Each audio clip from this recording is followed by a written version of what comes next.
All right, just a quick update here.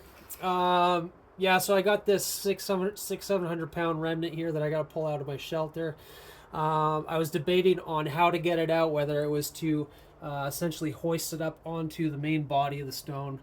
Stone's about 12 feet long, 12,000 pounds. So just this end here, it's pretty heavy, 12 inches thick. So I can lift the small end, but I don't think I can lift the big end, and I don't really feel like trying. I'm not 20 years old anymore. But it ended up working out that I wasn't even necessarily planning on cutting this end of the stone. It could have been the other end to create the live edge for the waterfall feature. Ended up deciding to cut this end, and it just worked out that I already had a open slit in my shelter there for my exhaust fan.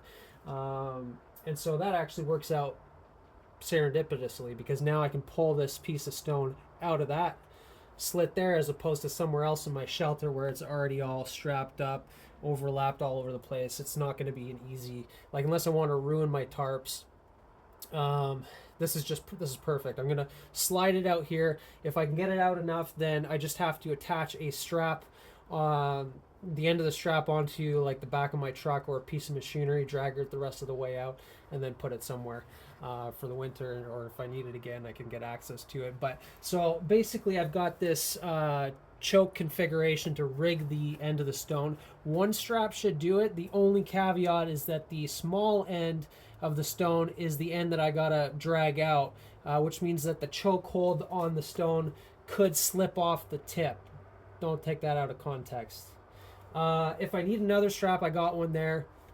I attach a clevis at the end of my straps just because I like my straps to last a long time. They are expensive to replace, and if you put a clevis at the end, then there's not gonna be as much friction on the strap, and essentially the straps ruin themselves that way. If you're choking a lot of rough material like natural stone that's quite heavy, you're gonna ruin straps pretty fast.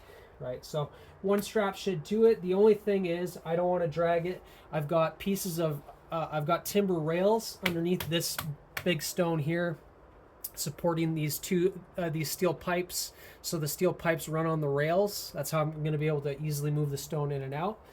So I can't, and the rails go past my split onto this stone here, so it's going to be kind of awkward dragging this stone out because it's got to contend with those rails underneath. So what I'm going to do is I'm just going to prop the stone up with my crowbar on this end, and then use this I think it's an 11 foot 4x6 old timber that I can drag out through the hole and then back in, and then I can just with my crowbar lift the tip and slide the piece of wood in, and essentially use that as another rail or something to slide the stone on. I could even potentially strap the timber to the bottom of the stone. That way it drags out much easier without hopping and skipping over everything.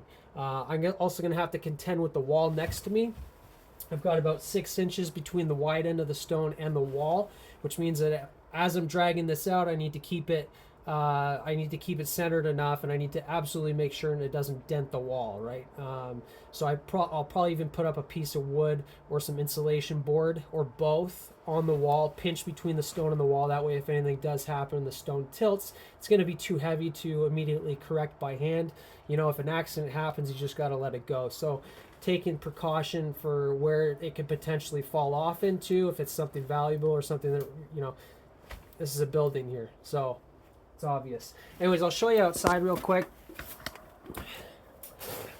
It's been a nice snowy day.